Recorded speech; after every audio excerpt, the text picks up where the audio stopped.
We're now going to be focusing on independent events and dependent events and how to find their probability. So we're going to start right up top where it says events are independent events if the occurrence of one event does not affect the probability of the other. So I want you to underline that. The occurrence of one event does not affect the probability of the other. So an example is if you were to toss a coin twice and you wanted to find the probability of it landing on heads in the first toss and landing on heads again in the second toss, that would be independent because each time you flip a coin, it has no impact on any previous tosses. You have a coin, you flip it. You take that coin, you flip it again. They do not impact each other or each other's probabilities. That example that I just came up with, where you flip a coin and get heads both times, would have a probability of 1/4. Because the first time that you're flipping the coin, you have a 1 out of 2 probability of it landing on heads. And the second time, you again have a 1 out of 2 probability. So we take those two different probabilities and we multiply them together. So remember, when you multiply fractions, you go across the top and across the bottom. So 1 times 1 gave me 1, and 2 times 2 gave me 4. And this right here is just stating the rule. So you might want to circle that, highlight it, whatever. It's just saying that when you're finding the probability of independent events, so two separate events, you multiply them together. Looking at example 1, it says finding the probability of independent events. Number 1 says rolling a 6 on one number cube and a 6 on another number cube. So we have two different number cubes. Me rolling one does not impact me rolling the other. So that's why it's independent.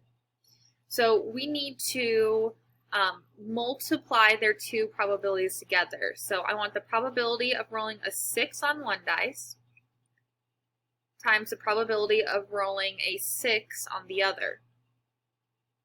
Whenever I say on a number cube, we're going to assume it's a traditional 6-sided cube.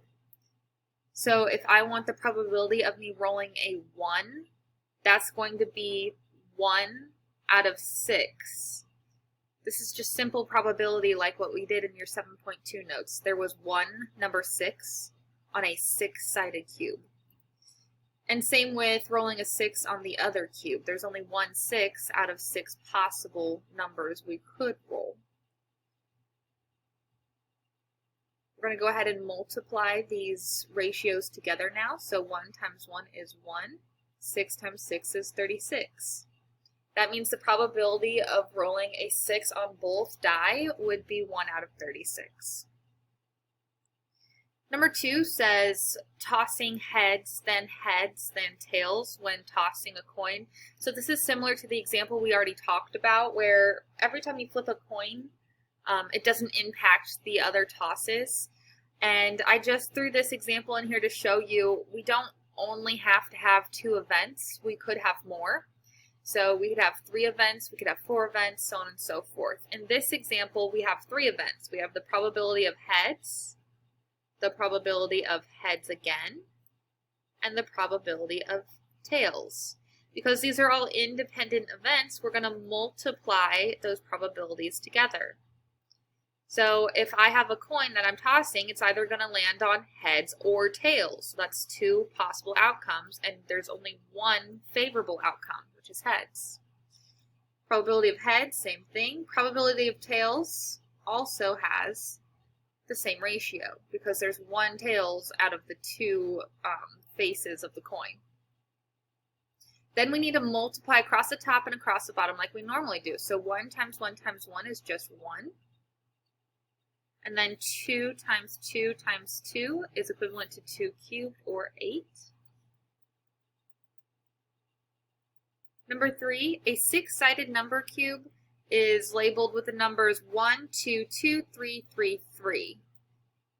4 sides are colored red, 1 side is white, and 1 side is yellow. Find each probability. So even though we are using a 6-sided number cube, it's not the traditional number cube that's labeled 1 through 6. Okay, and like it said, we even have different colors. So we're going to find these different probabilities. For A, B, and C, I hope we recognize that this is still independent because each time we roll the die, it doesn't impact the other rolls. It's a new trial every single time we roll. We don't know what it's going to land on. So the probability of A is tossing a 2, then a 2. So probability of 2, and I'm going to multiply that by the probability of rolling a 2. Well, I know it's a 6-sided die, but we need to see how many 2s do we have. There are 2 faces with the number 2. Times the probability of 2 is still 2 out of 6 because each time we roll it, we have a new trial, a new event occurring. You could go ahead and multiply across the top, across the bottom, so that would be 4 over 36. Or sometimes if I see something like this, I like to go ahead and simplify. This is 1/3 times 1/3. So you can see it's really 1/9. Had you done 4 over 36, you just would have had to simplify, and you should end up with the same answer either way. So that's up to you how you'd want to solve. Part B says tossing a 1, then a 3. So we have the probability of 1 times the probability of a 3. There is number 1, and there are 3 6s. Again, you could go ahead and multiply across the top, across the bottom, so 3 over 36, and then simplify. Or what I like to do, like I said, I just simplify early. 3 over 6 is 1/2. So that's nice and easy. I can see that I get 1 over 12. But again, personal preference, do whatever you want to do. Just make sure you always simplify your final answer. Part C says tossing red, then white, then yellow. So you can see we have 3 different events here, but those are all independent of one another. So we're just going to multiply them together. The probability of red times the probability of white times the probability of yellow. Oops. So there are 4 with the color red. So that's 4 out of, we know it's a 6-sided die. Times there's 1 white, times there's 1 yellow. Now you could go across the top, across the bottom, and simplify, or like I said before, I do have a personal preference. I do see the 4 over 6 can be simplified to 2/3. If you can make it easier on yourself, you know, why not? Why not make it so you don't have to deal with so many large numbers? Because now I have 2 times 1 times 1, which is just 2, and 3 times 6 times 6, so that's 36 times 3, or 108. And this does still simplify. You can see 2 and 108 are both divisible by 2, so that would give me 1 over 54. Now we're going to talk about dependent events. So dependent events are when the occurrence of one event does affect. So I'm going to have you underline that. And again, one event does affect the other. With independent events, we said it did not affect. Okay, so that's the difference between the two. And when we have dependent events, it makes a difference on how we write the probability. So an example that I came up with was, suppose there are 2 lemons and 1 bag and 1 lime in a bag. So that means we have 3 pieces of fruit in a bag. If you pull out 2 pieces of fruit, the probabilities change depending on the outcome of the first. The probability of a specific event can be found by multiplying the probabilities on the branches that make up the event. For example, the probability of drawing 2 lemons is 2/3 times 1/2. So let's talk about why. We want to know the probability of pulling out 2 lemons. And we know we only have 3 pieces of fruit, 2 of which are lemons. So that's the first probability. That's the probability of the first lemon.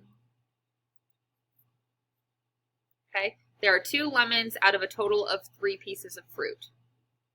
Now, once we've pulled out that lemon, okay, I'm not putting it back and drawing again. Okay, I've taken a lemon out of the bag. So now, instead of having 3 pieces of fruit remaining in the bag, I have 2 pieces of fruit. And I've already pulled out one of the 2 lemons, so there's only 1 remaining, which is why this probability is 1 over 2. That represents the probability of pulling out a second lemon, given the first was a lemon. So that line, usually just, you read it as given. I want you to circle or highlight this rule right here. So the probability of dependent events is the probability of the first event occurring, just like the probability of me pulling out that first lemon, times the probability of B given A.